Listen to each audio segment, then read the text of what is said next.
Hi, my name is James. I'm a knee, foot and ankle specialist, and today we're going to talk you through the best shoes for high arches.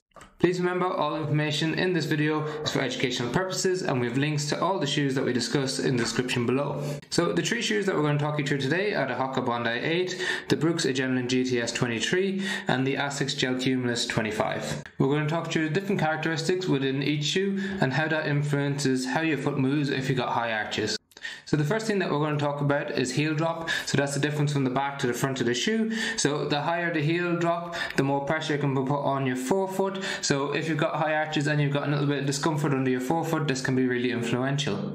So the highest stack of the three shoes is the Brooks Adrenaline. It's got a 12mm difference from the back to the front. In terms of the Bondi, it's got the lowest at 4mm, and in the middle is the Cumulus 25 with an 8mm heel drop. In terms of cushioning, they've got different types of cushioning. So the firmest cushioning is in the Brooks Adrenaline GTS, a little bit more plush in the Cumulus, and then really plush in the Bondi 8. And what that means is, when it's firmer, you get a little bit more of a responsive feel. So when you put pressure down into the cushion, it can propel you back. If you want a sensation that you're really walking on a cloud, then you get the maximum effect from the Bondi 8.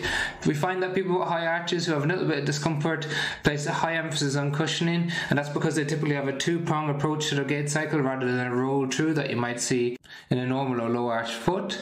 So having two different pressure points means that you've got the same amount of force across a smaller cross surface area, which can give you discomfort on the heel or on the forefoot. So having that extra bit of padding can provide that little bit of comfort. The downside of having an excess cushioning like you get in the Bondi 8 is that the thick midsole can make the shoe a little bit more unstable. So if you find that you've got high arches and that you roll your ankle out slightly, or that you're a little bit unstable on uneven surfaces, you might find that that thick midsole that's super plush leaves your foot a bit more unstable than it was before. So for those patients, we often discuss about having a shoe that's a little bit firmer, and within that you have a stability range of the Adrenaline GTS, and they provide stability in a more unique way than the traditional stability shoe, in that they have GuideRails on either side of the shoe. So that tries to limit the amount of motion that you get from side to side, unlike traditional medial posting that tilts you outward. So that's probably the opposite of what we're trying to get.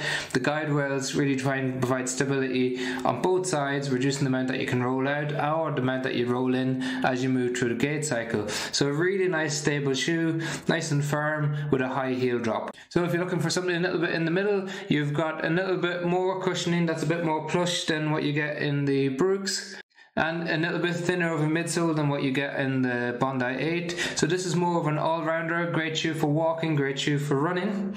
In terms of fit, we found that the Bondi 8 is a little bit narrower on the toe box than the other two shoes. However, Hoka do offer a wide version of the shoe, so that can help to accommodate all different widths of foot from normal to wide. The Brooks and the Asics typically have a wider shoe, and in the more newer models they've got a wider base that helps to accommodate the foot, providing a bigger base of support to give that extra bit of stability. So all in all, three completely different types of shoes providing different types of support, heel drop and stability. If you've got any questions on these shoes, leave them in the comment section below. And if you found the video helpful, please like and subscribe to the channel.